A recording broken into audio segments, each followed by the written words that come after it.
Party वाले लोग जो है माल ले रहे हैं, वो लोग नहीं बोलेंगे, चाहे भाजपा के हों, जदयू के हों, राजद के हों और भाकपा माले के हों, ये लोग कहीं नेता इसमें घाट चला रहे हैं। चुनावी परिचर्चा के दौरान एक और खबर है, अवैध रूप से बहुत दिनों से संदेश क्षेत्र में बालू का अवैध खनन, अवैध कारोबार प्रशासन के सहयोग से कहिए या जिला खनन विभाग के सहयोग से कहिए।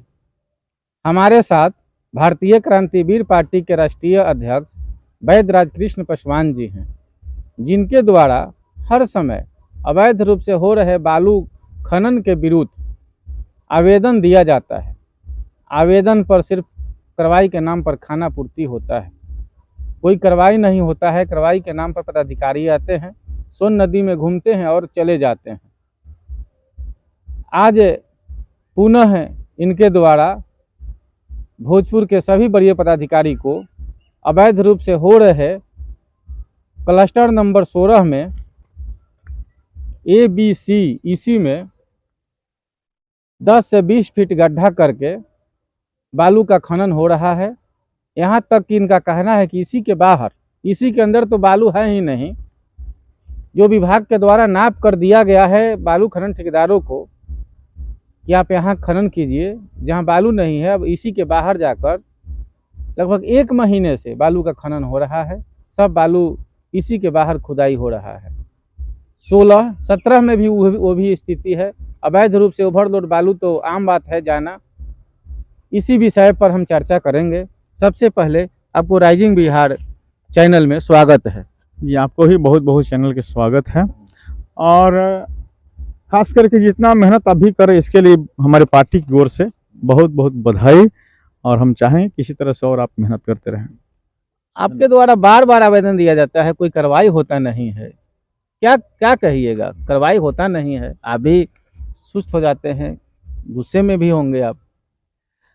जैसे यहाँ भ्रष्टाचारियों का बोलबाला है, भ्रष्टाचारियों की सरकार है, यही मुख्य रूप से कारण है। नीचे से ऊपर तक भ्रष्टाचार में सब संलिप्त है, चाहे वो प्रशासन हो या सिविल हो, दोनों। आप देख लीजिए कि डीएम साहब दिया, दिल्ली तक आवेदन दिया, लेकिन कार्रवाई वहां से आता है आवेदन, फिर यहाँ पर ये लोग लीपापोती करते हैं, यानी पास आता है। जी हाँ, आवेदन तक इन्हीं के पास ना। ये लोग क्या करते हैं कि माल लेते हैं और आवेदन को खारिज करते हैं। तो फिर हमने इस पर जो जिला खनन पदाधिकारी हैं, आज उनका आवेदन दिया, आज हमने बात भी किया कि 16 ABC ये इसी क्षेत्र से बाहर कटाव कर रहा है, और जो कम से कम 15 करोड़ से ऊपर का बालू इन लोगों ने अवैध बेच दिया, जो सरकार का चूना लगा। 15 करोड़? जी हाँ, 15 करोड़। 16 करोड़ के घटवे है, अब 15 करोड़ लोग चोरी किया।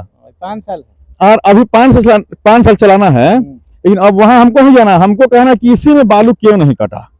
दूसरा बात, खनन पदाधिकारी जाते हैं, 15 करोड़ अगर बालू चोरी से बेचा है तो वो 4 लाख फाइन लगा के थोड़ा सा एक सर्टिफिकेट देते हैं कि जाओ चोरी करो, और क्योंकि इनको माल मिल जाता है, ये सर्टिफिकेट देते हैं। इस पर मैं सवाल किया कि आखिर क्या आप चोरी करने के लिए सर्टिफिकेट आपने दे दिया? 15 करोड़ के बालू बेचा जाता है बालू खनन ठेकेदारों के द्वारा अवैध रूप से, और 4 लाख का फाइन लगता है, ये कैसा नियम है? यही सबसे हमको जब तकलीफ हुआ तो हमने बोला, तो बोलते हैं कि हमने कार्रवाई कर दिया, यही जवाब देते हैं, हमने कार्रवाई कर दिया। तो मैंने फिर दिया आवेदन, और अब हम इस मामला को हाईकोर्ट में ले जाना चाहता हूं। इस आवेदन के बाद हम इनका राजेश कुशवाहा शायद नाम है ना, जिला खनन पदाधिकारी राजेश कुशवाहा जी पर, और भोजपुर के अगर जिला पदाधिकारी कार्रवाई नहीं करते हैं, बिहार सरकार कार्रवाई नहीं करती है, तो मैं इन तीनों को, कमिश्नर को भी, सब पर हाई कोर्ट में खींचूंगा। क्योंकि ये किसी की बाप के ना है कि आप जाकर डकैती करो, डकैती करने के लिए छूट मिला है। दिन दहाड़े डकैती, दिन दहाड़े लूट, यहीं पर थाना भी दिया है छूट, SP भी दिए हैं छूट, DM भी चुप, और खनन भी चुप। अब बोरा के बोरा माल जा रहा है, और हमको केस से फंसाने का धमकी दिया जाता है। सर, पर चुनाव भी है, आप चुनाव भी लड़िएगा, यहाँ सब पार्टी लड़ रहा है, वो लोग काहे नहीं बोल रहे हैं, आप ही काहे बोल रहे हैं?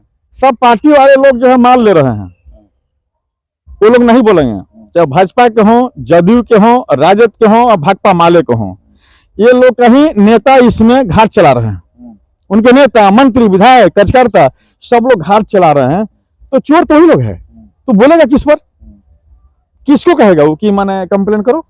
इसलिए भारतीय क्रांतिवीर पार्टी चुनाव लड़ते हुए भी यहाँ भोजपुर में मैं यही लिख करके दिया हूं कि अगर 15 दिन में कार्रवाई नहीं होता है, क्लस्टर नंबर 16 पर 15 दिन के अंदर कार्रवाई नहीं होता है, तो फिर हम उसके बाद अनशन पर जाएंगे। 17 नंबर में भी तो अवैध रूप से चल रहा है, ये उस पर भी जिक्र है इसमें। उस पर मैंने दिया कि 8 पॉइंट आपने खुलवाया, इससे पहले हमने आवेदन दे चुका है। 15 नंबर में भी चल रहा है, 15 में भी मैंने दिया पूरा भोजपुर का। ये 15 का तो डायरेक्ट मैंने लिखा, लेकिन इसमें पूरा भोजपुर का जिक्र है कि पूरे भोजपुर के घाटों पर अवैध खनन, अवैध भंडारण और 10 से 20 फीट गड्ढा करके मौत के कुआं खोदा जा रहा है सभी बालू घाट पर। एक भी बालू घाट बाकी नहीं है। यहाँ तक खबर है कि धारा को बांध दिया गया है या बालू खनन हो रहा है, पूरा बांध दिया गया है हर जगह, जिसको जहां मन किया वैसे धारा को बांध करके बिल्कुल अवरुद्ध कर दिया है। कोई पदाधिकारी बोलता नहीं है, पदाधिकारी कोई नहीं बोलेगा। मैं कहिए दिया कि पदाधिकारी हैं, किसी मंत्री का आदमी है, मुख्यमंत्री का आदमी है, मंत्री का आदमी है, क्यों बोलेंगे।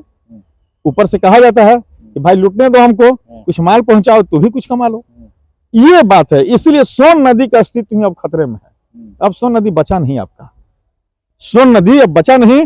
सोन नदी मौत का कुआं बन गया है, लोग अब डूब डूब करके इसमें मरेंगे। सोन नदी में पानी कहाँ है कि डूबेंगे। हाँ, जो मौत का कुआं खोदा गया उसमें पानी है, बहता पानी नहीं है, लेकिन मौत के जो कुआं खोदा गया 20 फीट 30 फीट, उसमें तो आपको पानी है ही ना, क्योंकि मौत का कुआं है, वो कुआं है। अभी सूचना मिल रही है कि बहुत सारे कल जो हैं सूख गए, पानी के लिए दिक्कत हो रहा है। सोन तटीय इलाका में कल तो सूख रहे हैं, बोरिंग भी सूख रहे हैं, पेड़ पौधा भी सूख रहे हैं। माने पेड़ पौधा भी, पानी का लेयर ग्राफ इतना नीचे गया, और जितने मोटा बालू थे, आप इंजीनियर से पूछिएगा, वैज्ञानिक कारण, मोटा बालू अगर सोन में नहीं रहेगा तो पानी नहीं ठहरेगा। मोटा बालू ही पानी को रोकता है। और ठेकेदार क्या कहता है, सब बैनर में देखिए यहाँ मोटा बालू भी मिलता है। सरकार कहाँ है, कहाँ इंजीनियर है उसका। ये पूछना चाहिए कि जब मोटा बालू सब तो बेचिए देगा सोन का, तो पानी अब रोकेगा कौन। नहीं बालू तो पानी नहीं रोक पाएगा आपका, जान लीजिए, एकदम क्लियर। वैज्ञानिक कारण मैं बता रहा हूँ। सोन नदी को बचाना है तो सब लोग का आंदोलन में उतरना होगा। अकेले हम कितना लड़े, बाकी लोग ताक रहे हैं, टुकुर टुकुर देख रहे हैं, क्योंकि उनको कहीं ना कहीं से माल मिल रहा है। हम पर भी कभी कभी लोग कहते हैं कि आप चुप है, तो हम अच्छा कितना मैं क्या करूं अकेले, क्या हमारा ही फर्ज है कि सिर्फ अकेले हम आवाज उठाएं, अकेले हम लड़े। ये लड़ने के लिए पैसा हमें कौन देगा, कहां से हम पैसा लाए। हर आंदोलन में खर्चा है, कितने को लोग चंदा दे देंगे। लेकिन आज मैं कहूं कि कल है पर अनशन पर बैठना है, आप पार्टी के संगठन को जो वहां पर खर्चा है आप लोग बियर कर दीजिए, कोई आदमी कोई नहीं करेगा। सोन को बचाना है, इंदिरा आवास के लिए लड़ना है, राशन कार्ड के लिए लड़ना है, अनावा चावल के लिए लड़ना है, ये जो कि उसको बंद करो, उसने चावल दो। लेकिन कह दीजिए कि भैया ये आंदोलन में खर्चा है, तो जो भ्रष्टाचारी है उसको घर जाके पैसा पहुंचा दिया जाएगा। आपने आवेदन दिया है 15 क्लस्टर नंबर, 16 क्लस्टर नंबर, 17 17 का भी है, लेकिन सबका जिक्र है पूरे भोजपुर बालू घाट का, कि सब पर अवैध खनन जारी है। ये नहीं कि यही लोग पर है, अवैध भंडारण अवैध खनन दोनों, माने बिक्री भी हो रहा है अवैध खनन करके। और देखिए भंडारण जो करना है इसका नियम है कहीं कि कैसे भंडारण करना है। आप एक तरफ कह रहे हैं कि हम बालू जो बेच रहे हैं वो ट्रक, हमारा जो सीसीटीवी कैमरा लगा है और वहां कटा करा रहे हैं, आप कांटा से माल बेच रहे हैं। इस सोन में से सारा बालू ऊपर आकर रख दिया गया है, इसका कौन सी जांच है। एक घाट पर कितना एमटी बालू निकलना है ये कौन बताएगा। जितना मन कर है ना विश्व दो सोन को, देखिए मन ताड़ बराबर 100 फीट 50 फीट ऊंचा बालू रखने लगा। तो एक तरफ अगर 1 लाख ट्रक इनको बिक्री करना था, तो ये 5 लाख ट्रक बलुआ बेच दिए, अब फिर 10 लाख ट्रक इन्हें स्टॉको कर रहा है। ये डकैती दिन दहाड़े नहीं तो क्या है। दोषी कौन है? ये पूरी दोषी सरकार है। ये सरकार के पदाधिकारी, सरकारी तंत्र ही भ्रष्टाचार में संलिप्त है, और इन लोगों को बचा रही है तो जनता बचा रही है। जनता जिस रोड पर उतर जाती है तो ये कहीं इस तरह से अवैध नहीं होता। परिचय दीजिए। मैं वैद्यराज कृष्ण पासवान, राष्ट्रीय अध्यक्ष भारतीय क्रांतिवीर पार्टी, घर हुआ काजीचक, थाना संदेश, जिला भोजपुर, बिहार। अवैध रूप से हो रहे खनन के विरुद्ध हर समय आवेदन देते हैं भारतीय क्रांतिवीर पार्टी के राष्ट्रीय अध्यक्ष। इन्होंने कहा क्लस्टर नंबर 15, क्लस्टर नंबर 16 और क्लस्टर नंबर 17 तीनों में तो अवैध रूप से खनन हो रहा है, जिसके साथ ही इनके द्वारा पूरे भोजपुर में जो चल रहे हैं अवैध रूप से खनन, इसी क्षेत्र से बाहर ओवरलोड का ट्रक निकलना, उन सारी विषयों पर इन्होंने बतलाया। देखना यह है कि इनके द्वारा दिए गए आवेदन पर विभाग के द्वारा क्या कार्रवाई होता है कि नहीं।